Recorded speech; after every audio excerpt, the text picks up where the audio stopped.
talking about 3 terrible logos of 2023 and one that was really good as somebody who does a lot of marketing and branding for brands. First off, we have OceanGate.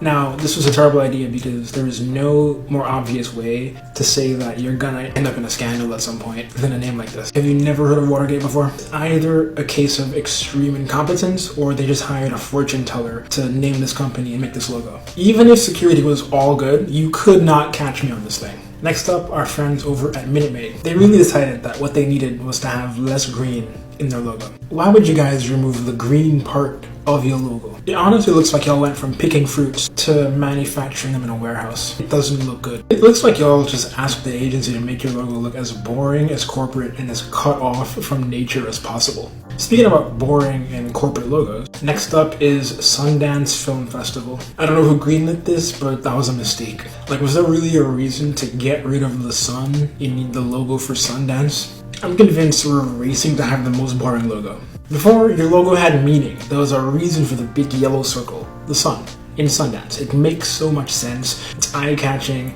It's fun to look at. Now we have a corporate rectangle. That's a win, right? That's a big win. Now for the good logo. Now, this is actually designed pretty well. Why? Because the meaning behind this logo is like infinite road, right? Like the driving never ends. The car can last longer. All these things signify infinite driving, infinite continuous roads, etc.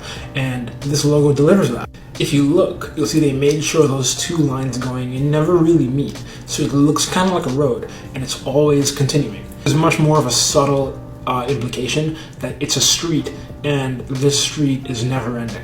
A big chunk of logo design is subtle thoughts and subtle visual cues in the logo itself, and Infinity does a pretty good job at this one. It makes a lot of sense. It actually adds meaning compared to their old logo instead of taking away meaning from it. So I think this was a pretty good job.